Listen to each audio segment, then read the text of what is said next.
first known rules of golf were drawn up in 1744 by the Gentlemen Golfers of Edinburgh in Leith, Scotland. Since then, the game has changed dramatically. Golf courses, equipment, and not least the rules. So where do I go when I want to learn about the rules of the game today? Well, I go to the Golf Rules Questions podcast with Blakey and Rossco, of course. So sit back, relax, and enjoy this episode of the Golf Rules Questions podcast.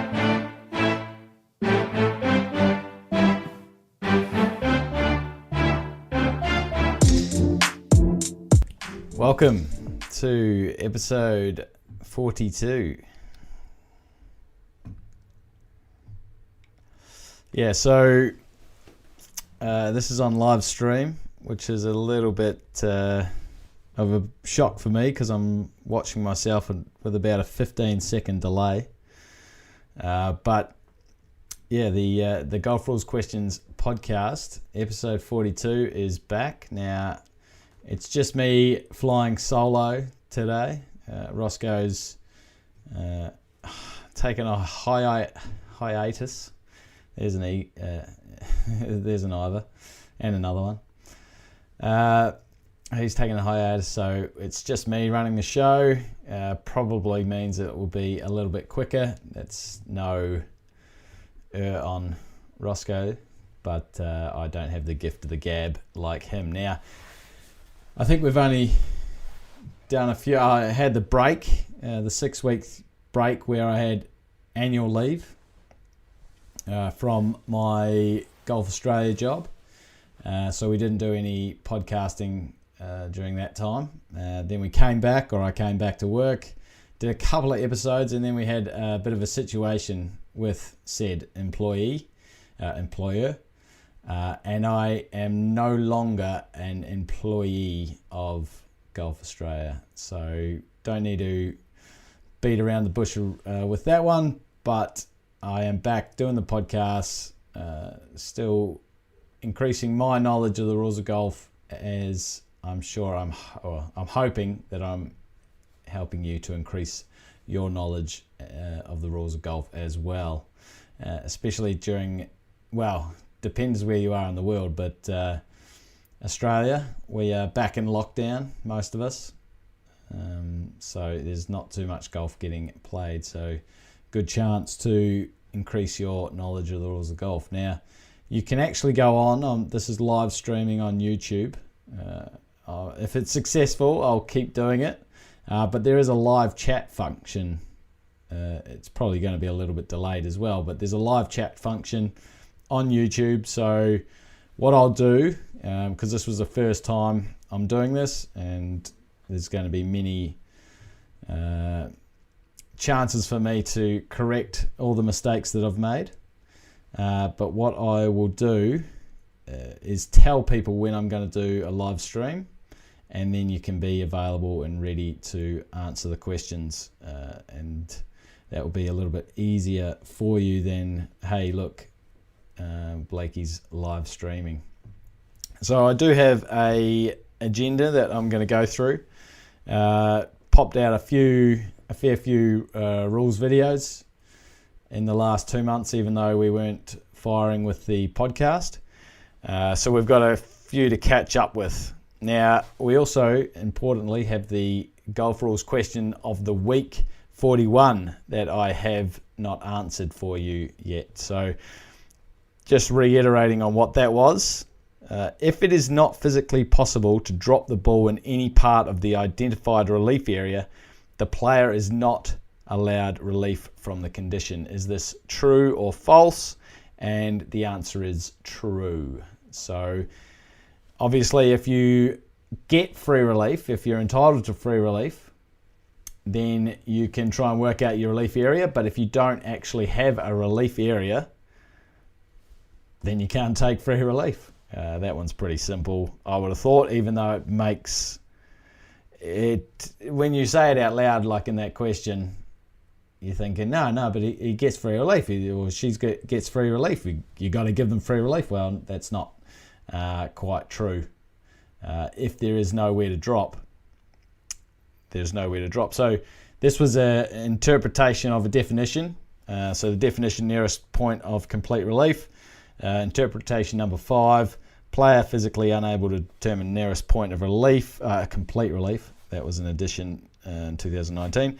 If a player is physically unable to determine his or her nearest point of complete relief, it must be estimated, and the relief area is then based on the estimated point. For example, in taking relief under Rule 16.1, a player is physically unable to determine the nearest point of complete relief because that point is within the trunk of a tree or a boundary fence prevents the player from adopting the required stance. The player must estimate the nearest point of complete relief and drop a ball in the identified relief area. And this is now where the question comes in. If it is not physically possible to drop the ball in the identified relief area, the player is not allowed relief under 16.1. So the answer to episode 41, GRQ OTW, was true. It's true. You're not always allowed free relief. Right, so what has been happening in the rules world since we left? Lots. Now, this was, as I said, about 6 weeks ago. Oh, there you go. Rossco's just given me a call. He must be wanting to get back on. What has been happening in the rules? Bubba Watson makes birdie after breaking his driver. So Bubba hits his driver off the tee and it breaks. The head actually flies about 50 metres. Now, whilst Rule 4.1 wouldn't permit Bubba to replace his club, local Rule D7 had been adopted, so he was able to replace his club. Now, D7 was pretty much brought in straight away after the rules were released because the tours had a lot of players tell the tours that they thought the rule was stupid.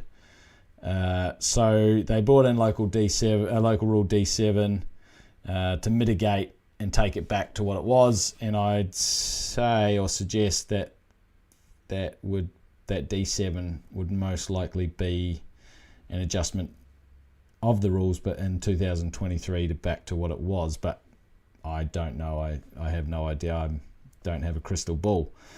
But what we're saying is D7 is pretty much the old rule, which was you can replace your club if it's damaged in the normal course of play, which is what Bubba did a couple of holes later when the tour truck bought him out a new driver.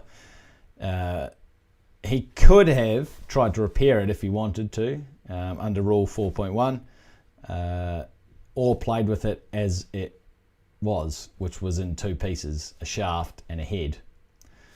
A little bit hard, but you could try and you couldn't use the shaft because you got to strike at the ball with the club head. But you could try and use the club head, but it'd have to be a swing, freely swinging the club head, and not a scrape, push, or scoop. No, there's no chance you're scooping that with a driver. Right, so that was the Bubba Watson, and you can go and check that out on my YouTube. Mackenzie makes Hughes score on 11. I always love to put a pun in the title. I've had a few people say that my puns suck, but I've had that for the last 20 years, so I'm not too fussed about that. Mackenzie hit his ball on a par 3 up a tree during the last round of the US Open. It actually hit the tree, bounced down, or fell down, and then bounced back up and got stuck on the bounce. Yeah.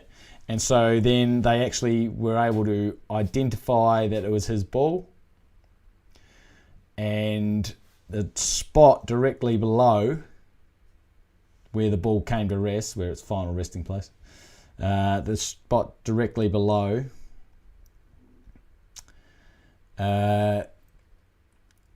was the reference point, and then within 2 club lengths, he dropped within 2 club lengths of that.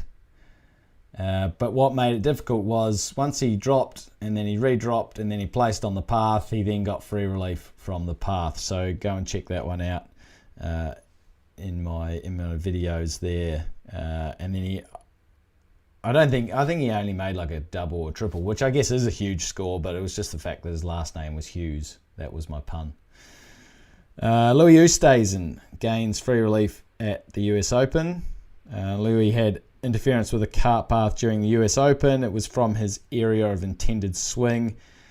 Now, this is a good one, interesting one. Definitely go and check this out. Whilst many would say as a professional he shouldn't be anywhere near the cart path, hit the ball first, etc., there was reason to believe the grass had encroached over the path a little bit, and thus the path was nearer to the ball than the coverage showed. So if you go and check out the video, his ball is like this far from the cart path, or maybe that far from the cart path. So, you know, he shouldn't actually have interference with it if he's one of the best players in the world. But then they would believe that the path was underneath and the grass had encroached a little bit. So that brings the path closer to the ball. And, you know, in that situation, you just don't want to, you know, damage your hands, I guess is how we'd say it. Put any kind of risk that you're going to hurt your wrist.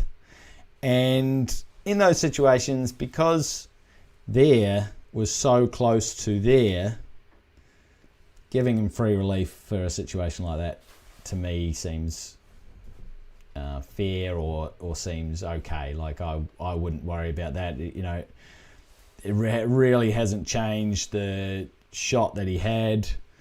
You know, it wasn't like he got a better angle at the flag or anything like that. He might have, small, but, you know, not able to get him away from around a tree or anything like that. It was basically the same. So, yeah, no issue there. Even though it looked like he didn't have interference, he slightly did.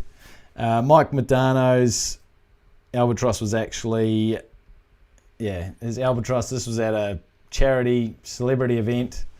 A celebrity event in Tahoe, been there, great place. Shout out to Marcella, who invited me to her house.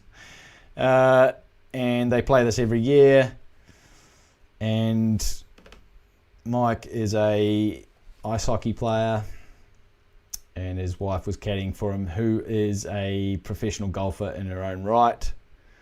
Unfortunately, Alison didn't know the rules, stood behind Mike. Doesn't matter whether she said anything about lining him up or anything. She was there deliberately looking at the line or looking for something. It doesn't actually say in the rules. It says the rules say, for whatever reason, it doesn't matter. You're not supposed to be, or you're not permitted to be standing in that spot on an extension of the line of play behind the ball when the player has taking their stance or has taken their stance or for the shot. So to not incur that penalty, Mike just had to stand away, reset. Alison had to move away, and Mike could come back in, take his stance, make the shot. But should have incurred a general penalty. Not sure the committee were really enthused about whether they even knew that it happened, but weren't enthused. Although it did happen in round 1 or 2, so you could easily see that. And the footage, because he had an albatross, the footage went worldwide, so pretty easy to spot. Anyway, we'll leave that up to them, the committee.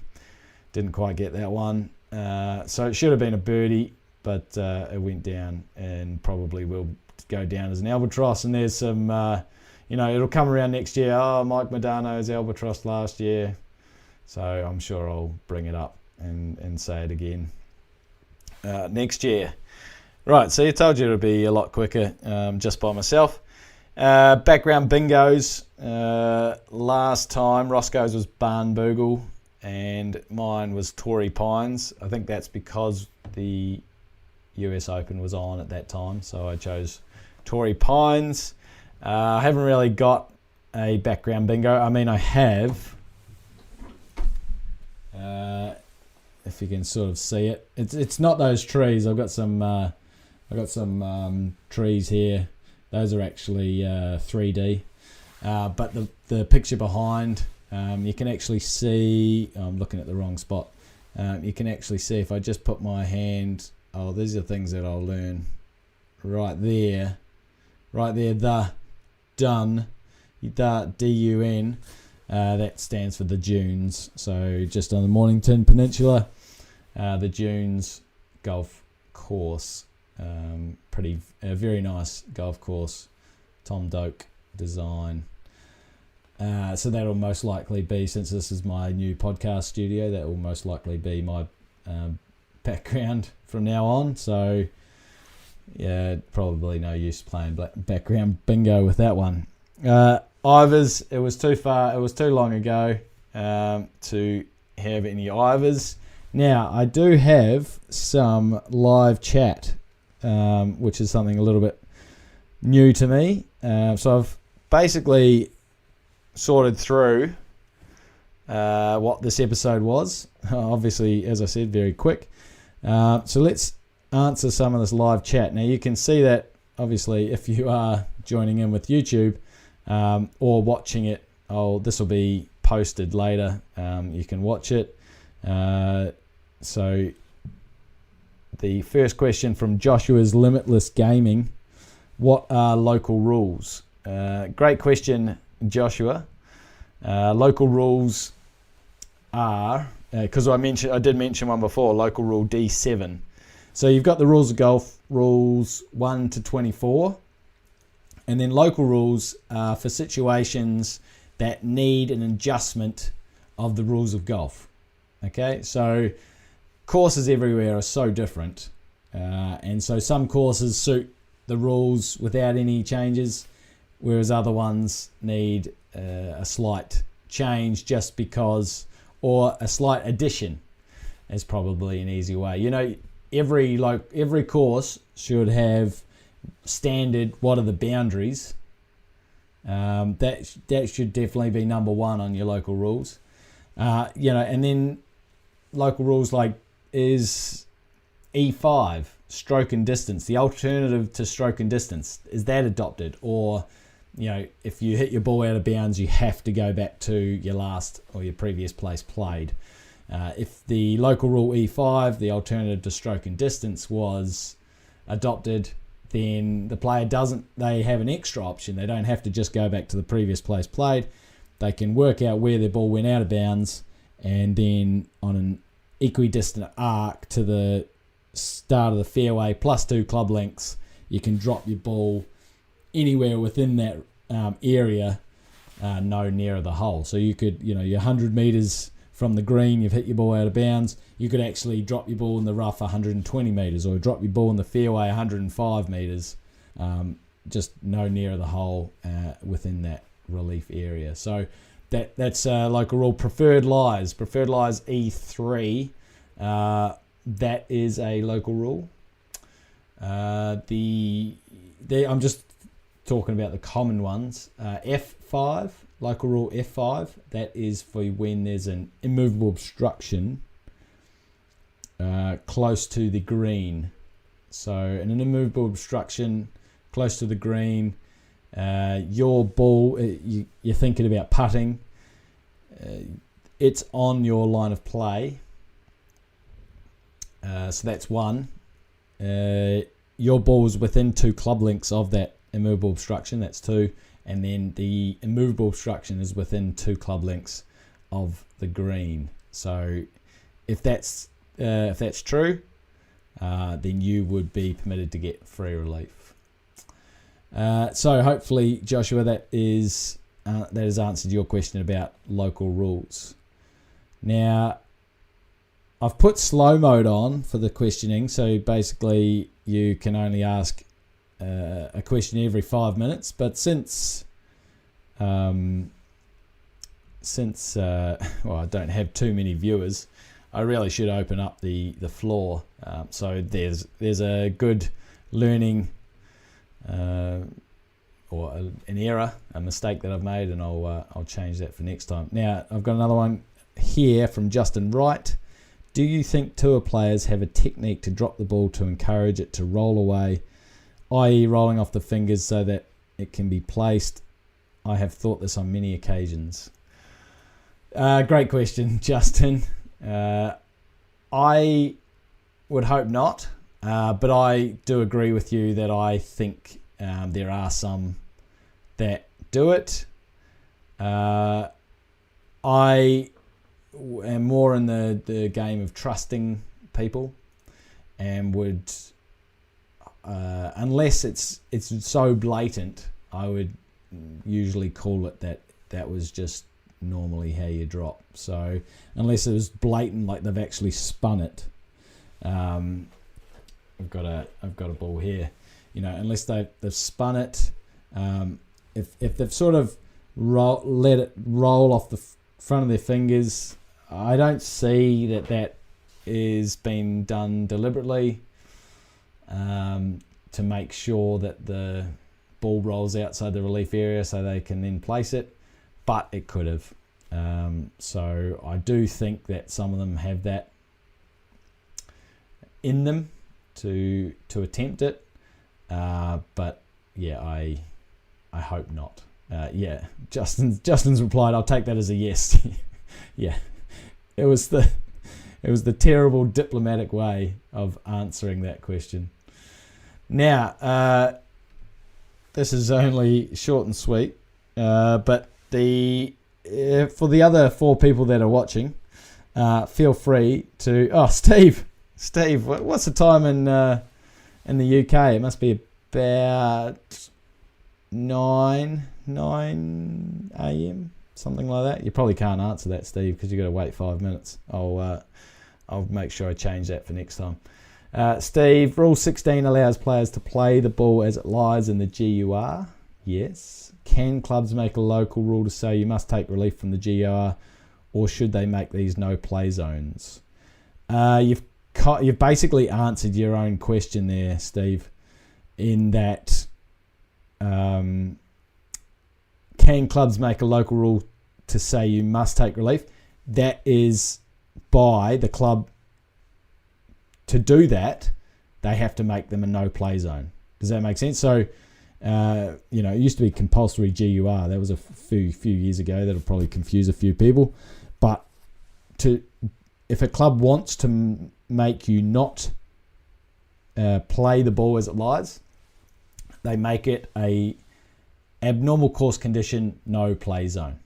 So there's only 2 types of no play zones. One's an abnormal course condition, and one's a penalty area. So spot on, Steve. You just got to make a no play zone. Now, in terms of GUR, I always say that there's 2 reasons that you would make something GUR, deem an area GUR. And the 2 reasons are, the first reason is to protect the golf course, and the second one is to protect the player. I don't particularly like protecting the player. If it were up to me, it would be just players that lies pretty much everywhere. But I can certainly understand protecting the golf course, especially when it's wet, or even like a tree that possibly might fall over because it's looking a bit sick. That would be protecting the player, but it also protects the course as well. So. No play zones.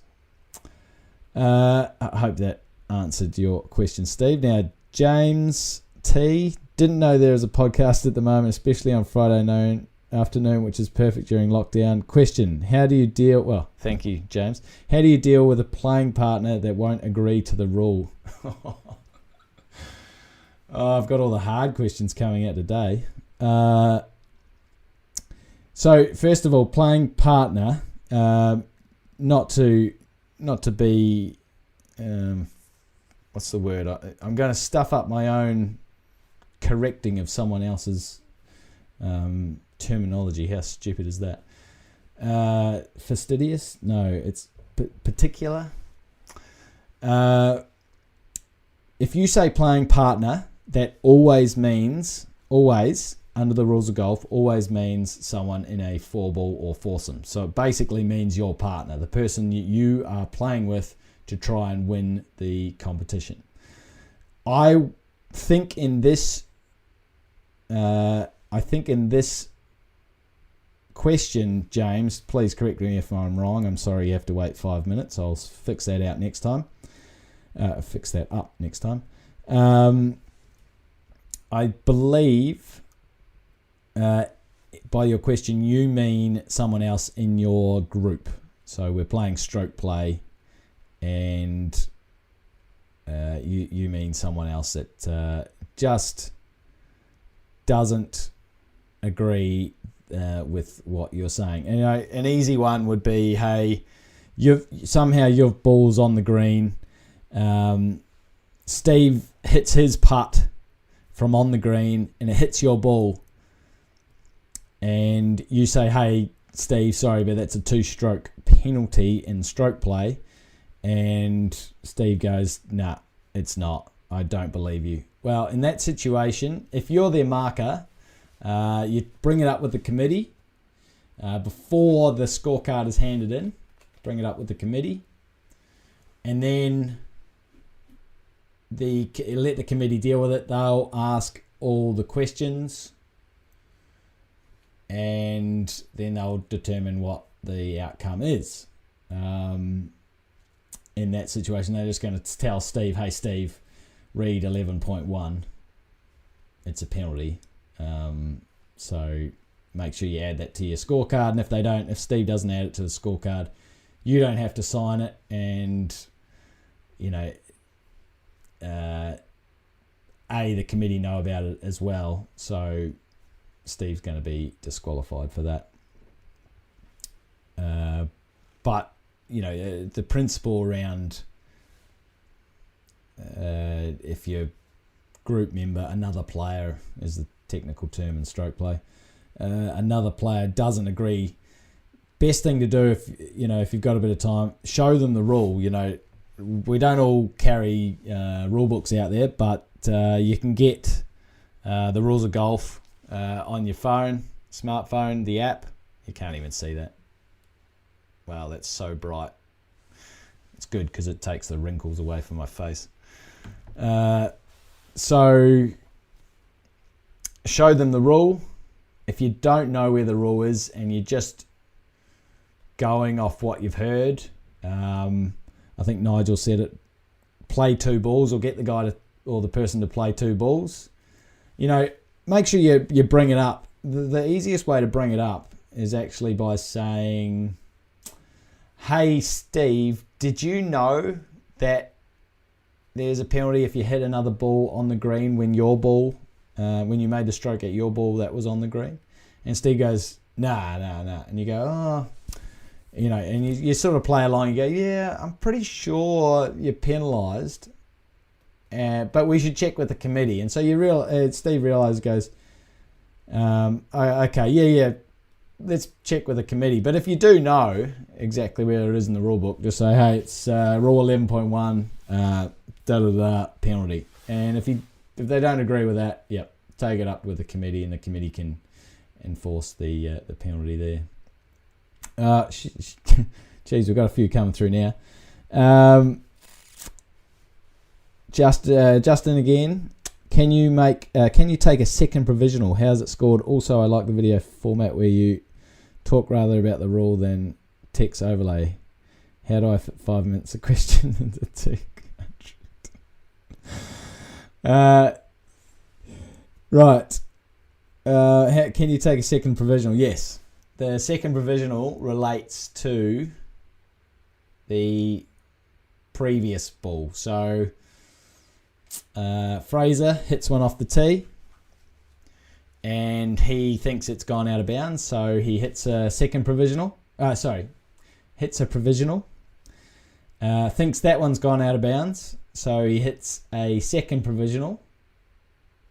Now gets down there, finds a second provisional. It's in the fairway. First provisional he can't find, but he manages to find the original inbounds within the 3 minutes from the time of starting the search. What is the ball in play? It's the original ball. So the provisional ball, the second provisional ball, could have been the ball in play if the provisional ball became the ball in play. You get that? So first of all, the provisional ball would have to become the ball in play for a chance. So there's a chance that the second provisional ball would become the ball in play. Now, the first provisional ball never became the ball in play because the original ball was found within the 3 minutes of starting the search. So the original ball is still the ball in play. Right. Done. Now, question of the week. No, it's not question of the week. It is... I'm just texting Rossco to tell him I'm live streaming on YouTube, but I reckon by the time he gets on, I'll be gone anyway. Right, so question of the week for episode 42. Are you permitted? So question of the week 42. Are you permitted free relief from a dot of paint that is marking a yardage on the fairway? So your balls come to rest on the paint. Are you permitted free relief from that dot of paint that is marking a yardage on the fairway? Rightio. That has been 30 minutes. So this could be one of the shortest podcast episodes for Golf Rules Questions. I'm still amazed that I got to 30 minutes, but I would absolutely love to thank everyone that tuned in and asked questions. So next time, because it's actually worked pretty well. Next time, number one, I'll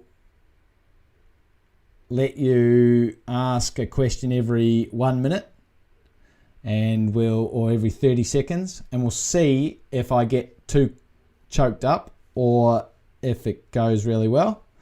The second thing will be tell everyone when I am going to be on.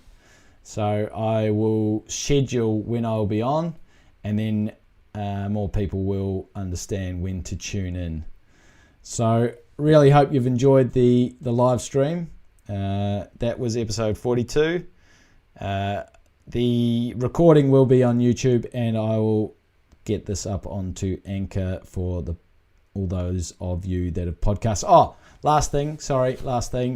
I just dropped a new type of newsletter called the Drop Zone. Good pun there. So I'll be shooting that out once a week, and hopefully getting the podcast out once a week. So you'll get two things from the Golf Rules Questions media business. Feel free to share with all your friends. Make sure you get them to subscribe on YouTube. Feel free to shoot the newsletter to as many people as you want. I'm just here to help educate, basically. And I'm a lover of golf as much as anyone else. So that's enough babbling on, or I'll become Rossco. Thank you very much for tuning in. Speak again soon.